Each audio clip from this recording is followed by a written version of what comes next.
What's up guys, it's your boy Milano Miguel, back at it again with another video. Today is episode 32 of the AC Milan vlog series, so here we go. To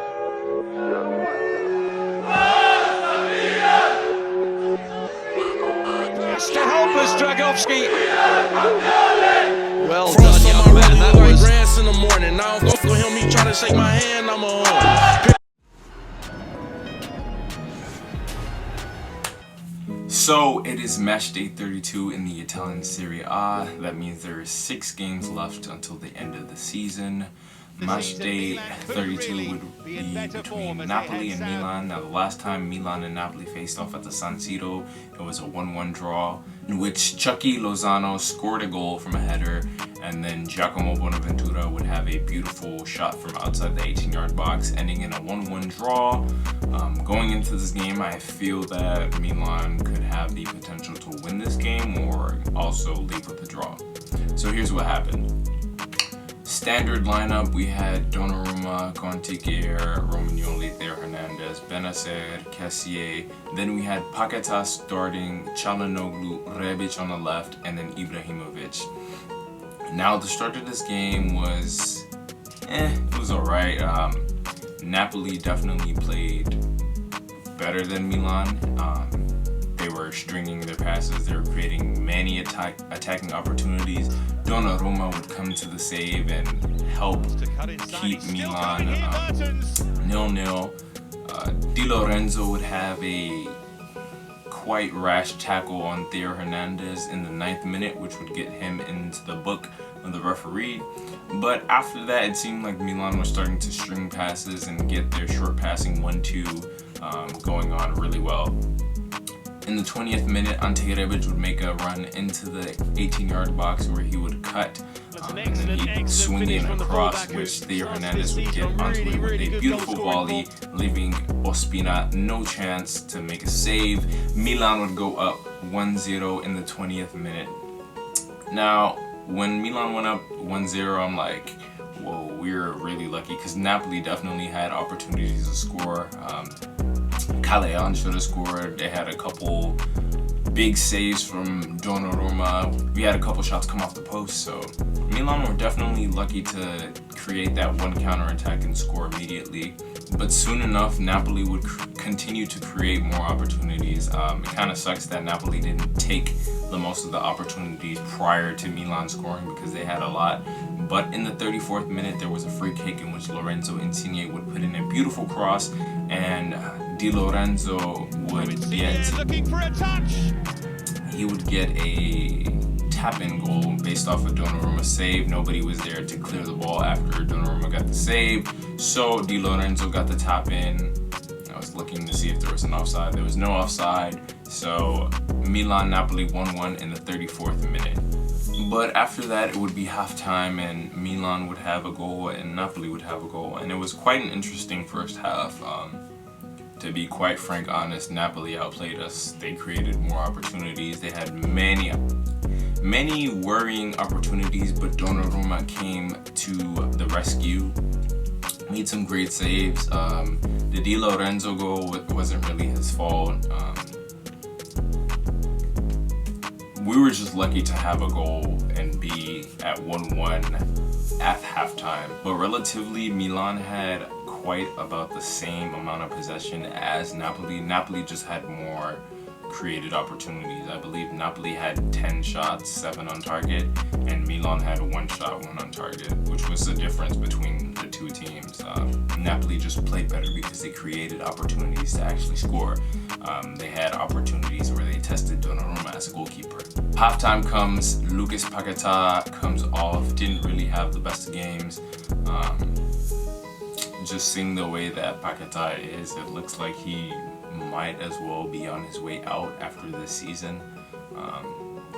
I personally think they might ship him off to Fiorentina and get the defender Milinkovic. So Paquetá would come off at halftime, being replaced by Alexis Salamakers, who has had pretty decent games in the last couple of opportunities that he's gotten to feature in the Milan side.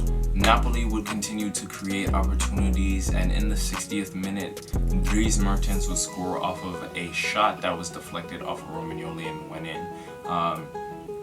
a lot of Milan Twitter was going on Donnarumma and saying, you know, he's made all these saves throughout this game, but this is the one save that he didn't make.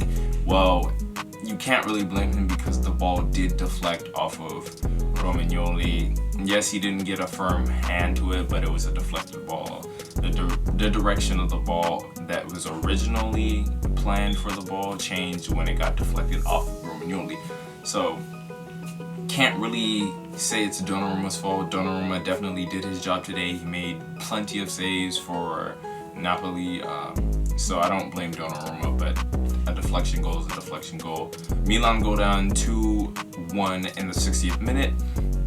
After that goal, Giacomo Bonaventura and Rafael Leao would come on to replace Hakan Çalhanoğlu and Zlatan Ibrahimovic. I think Zlatan looked a bit fatigued this game, kind of tired. He didn't have a terrible game, but he didn't have the best of games either. So yeah, we kind of know that this has happened. This is usual for Pioli. Leao comes in about the 60th minute along with Bonaventura. Milan would create more attacking opportunities and Milan would receive a penalty, and at about the 70th minute, Giacomo Bonaventura was in the box and he was brought down. Now, some people were saying he dived, but he didn't. There was contact knee to knee from the Napoli defender, which was deemed as a penalty. Right call. Franck Kessié stepped off because Zlatan Ibrahimovic got subbed off. Kessié, cool, calm, and collected. Beautiful penalty. Sent Ospina the wrong way. Milan are back in the game. It's 2-2. It's the 73rd minute.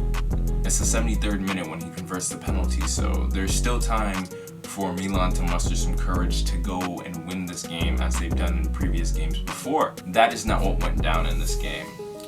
In the 86th minute, Alexis Salamakers would make a really silly tackle, an unnecessary tackle from behind, a scissor tackle with both legs. He was already on a yellow card, which makes it worse. But I have to say, this referee in this game definitely was handing out yellow cards left and right. Some of the yellow cards were rightfully yellow cards, but some of them were just like, yo, this is my first tackle and you're giving me a yellow. But yeah, foolish tackle from Salamakers, got his second yellow card, was sent his marching orders with a red card. Milan fall down to 10 men in the 86th minute. Rade Krunic would be introduced into the game and Ante Rebic would come off. We're just trying to save what we have right now and keep the points so he can get the 2-2 draw and get a point in the table. That is what we did. The dying embers of the game were kind of nerve-wracking, especially with us going down to 10 men, and then Arkadiusz Milik had that free kick, which I was kind of scared because Milik has scored from that range before, but he sent it over the bar. Nevertheless, full-time, Napoli 2, Milan 2, a draw. You can't be disappointed with that because Napoli definitely outplayed Milan, so a draw is a fair result.